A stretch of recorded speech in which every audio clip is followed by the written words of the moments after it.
Siluet sinar matahari. Heran, kenapa sebagian orang memilih untuk merenung di tempatnya. Ada yang bilang salah satu bentuk kesetiaan dan salah satu tindakan menemukan ketenangan. Apa hubungannya tempat dengan ketenangan? Ketenangan bisa ditemukan di mana saja tergantung suasana hati. Apa gimana? Berada di tempatnya masing-masing untuk mendapatkan ketenangan. Ketenangan dalam bentuk kebebasan perasaan di pagi hari ini aku juga tidak mengerti. Mengawali tidur malam, bangun di pagi hari. Awalnya ingin mencuci motor, mandi, dan beres-beres. Aku berdiam diri di ruangan 4x4. Merenung hanya ada detikan jam dan lalu lalang suara motor. Tenang menarik napas dan membuangnya. Merasakan tarikan dan hembusan angin segar pagi hari. Ini adalah perencanaan yang jauh-jauh hari itu aku agendakan.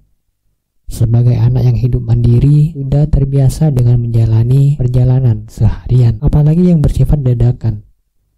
Berusaha senyaman mungkin. Perasaan yang timbul dan entah kenapa suasana yang juga berubah sangatlah cepat. Aku berada di suatu ruangan di hari aktif. Orang di sekitarku terlihat melihat dari kejauhan, dari yang biasanya tidak terlihat keberadaannya. Hari ini, orang-orang lalu lalang di depan ruangan. Itu juga karena melihat aku rapi di depan pintu.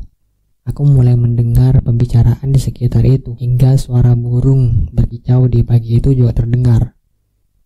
Cerahnya matahari pagi terlihat sangat terik. Mini lapangan yang jaraknya 30 meter dari tempatku, biasanya ada yang sedang menikmati hangat matahari dan olahraga di tempat itu. Tapi pagi ini jangankan olahraga, tempat itu digunakan untuk mengeringkan jemuran, mengeringkan cucian berbahan kain di situ. Tidak ada permasalahan dan aku juga tidak punya urusan dengan sekitarku. Hanya saja miris melihat tempat yang tidak digunakan seperti kegunaannya. Menempatkan sesuatu di tempat yang bukan tempatnya. Melakukan sesuatu yang bukan seharusnya, menggunakan yang bukan kegunaannya. Itu seperti yang dulu pernah aku alami dengan meletakkan botol parfum di atas dan samping pintu, dan juga sama halnya meletakkan bungkus rokok di atas jendela. Selain tidak suka melihat perilaku meletakkan yang bukan letaknya, parfum dan rokok adalah kenangan yang pahit. Sebetulnya orang dekat tidak menjadikan benda itu aneh, tapi sejak pacarku memutuskan hubungan karena bau rokok di kemejaku dan tentang hadiah parfum yang diberikan dia dulu. Aku menutup pintu ruangan, membuka gorden, membolehkan sinar matahari menyinari ruangan. Orang di sekitarku mulai tidak kedengaran lagi suaranya, yang mungkin sudah pergi dan sibuk dengan urusannya masing-masing.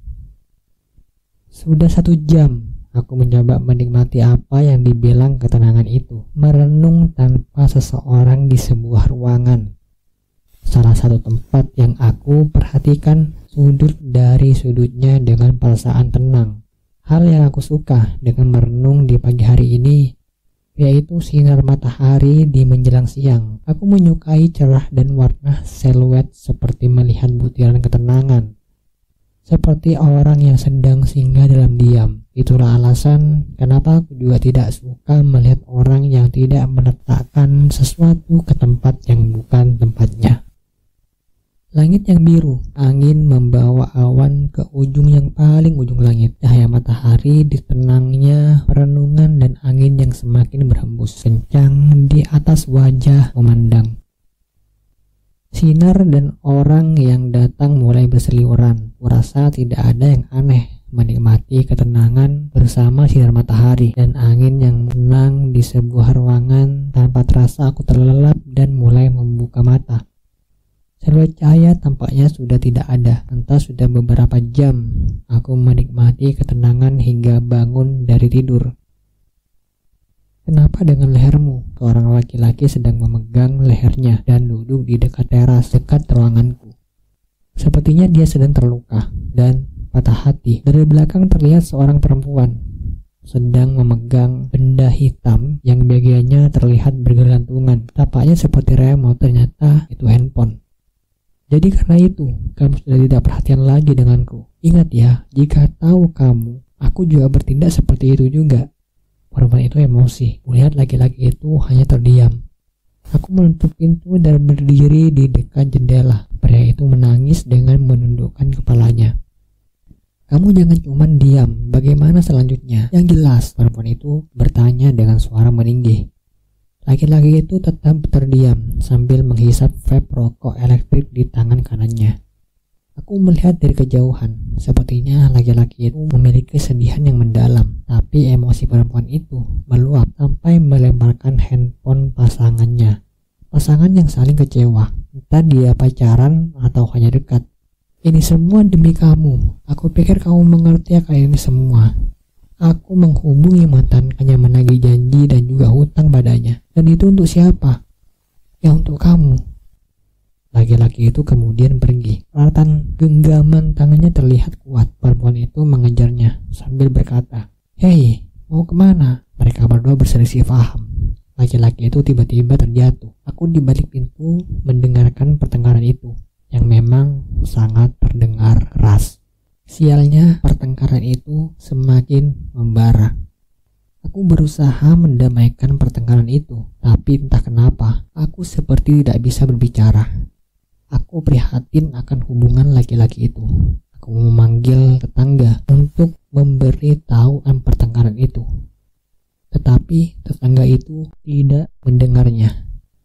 Sedih sekaligus khawatir, berada di situasi yang mencengkam. Wanita itu berdiri sambil menangis melihat laki-laki yang terkapar di mana laki-laki itu tidak sadarkan diri. Entah terbentur benda keras atau semacamnya. Aku melihat juga sangat amat sedih.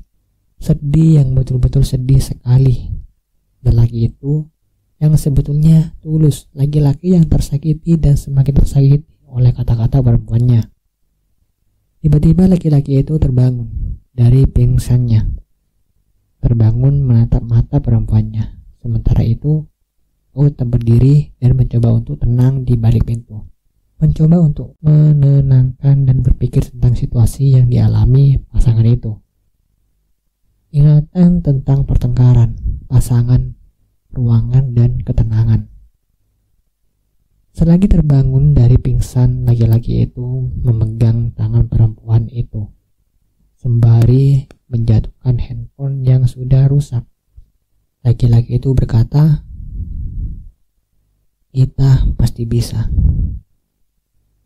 Mereka berpelukan. Entah sampai kapan itu. Dan aku juga sampai kapan merenung